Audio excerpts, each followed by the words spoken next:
لەگەڵ نزیکبوونەوەی یادی 30 ساڵەی کیمیایی بارانکردنی هەڵەبجەی شەهید برینداران و بەرکەوتوانی کارەساتەکە برینەکانیان نوێ دەبێتەوە وەک خۆیان دەڵێن پەراوێز و پژوێ خراون لەلایەن حکوومەتەوە بەوەی سەختی برینەکەیشەوە بەرکەوتوویەکی دیکەی چەکە قەدەغەکراوەکە کۆچی دوایی کرد. سەرۆکی کۆمەڵەی قوربانیانی کیمیابارانیش دەڵێت بەرپرسان و لایەنە پەیوەندیدارەکان چۆن ویژدانیان ئازاریان نادات بە بەرچاویانەوە ڕۆژانە برینداران و بەرکەوتوانی چەکی کیمیایی گیان لەدەست دەدەن.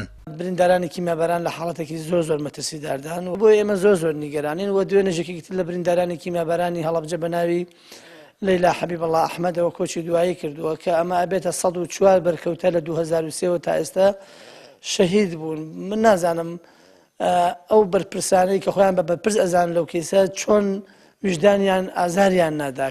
کەسێک تۆ ئێمە ئەزانین کیمیابارانی هەڵەبجە ئەم بەرپرسانە نەیان کردووە بەڵام ئەمانیش کەم تەرخەمی ئەمان و لێ نەپرسینەوە هیچ کەمتر نیە لە ئەنجامدانی تاوانەکە.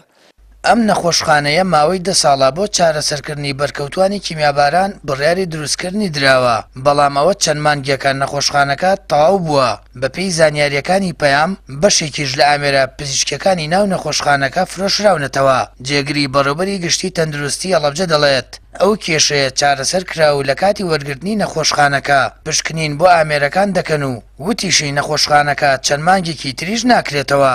ئێمە چێکی نەخۆشخانەکەیەکەینەوە چێکی سەرجەم جیاز و میلاکاتی ناو نەخۆشخانەکەیەکەینەوە لە هەر شتێکی کەم و کوڕبێ ئەمە کۆمپانیاکەی لە ئاگادارەکەین بەڵام پێما بێ ئەو کێشەیە چارەسەر کراوە ئێستا نەخۆشخانەکە لە ئەمەدە باشتە.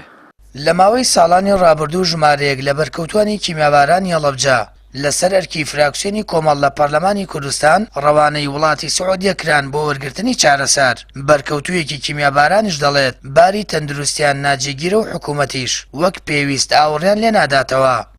لێمان ناپرسنەوە حاصلەکەی وەک بڵێ ببوونیاڵە موچەنی ئەومەنیە ئیتر نەخۆشیەکەمان زیایی کرد و دکتۆر وتی جەوت باشە بەس ئەم 3 ساڵە تاخیر بووین تەمعان لێی پیس کردم. نەخۆشخانەی هەکە ئەوە بۆ لێرە دروستیان کردو دکتۆری نییە ئەگەر ئەوە هەبا لێرە باش بوو ئێمە ئیسپادەمان لێ کرد.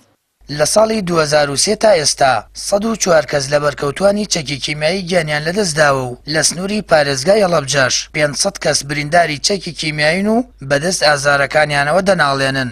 بەرکەوتوان و بریندارانی چەکی کیمیایی و کەسوکاری قوربانیانی کارەساتەکەی هەڵەبجە هیچ کات بە بۆنەی یادکردنەوەی 16 ساڵی 1970 دڵخۆش نین. وەک خۆیان دەڵێن یادکردنەوەکان برین و ئازارەکانیان دەکولێنێتەوە چاوەکانیان دیسانەوە دەبێتەوە ڕووباری فرمێسک بۆ ئازیزەکانیان. بەگەڕانەوە یادی کیمیابارانی هەڵەبجە ئازارەکانی برینداران و بەرکەوتوانی کیمیاباران دەکولێتەوە.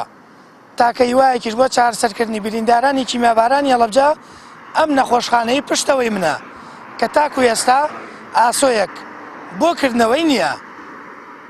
سامان فەتاح کەناڵی ئاسمانی پەیام هەڵەبجە.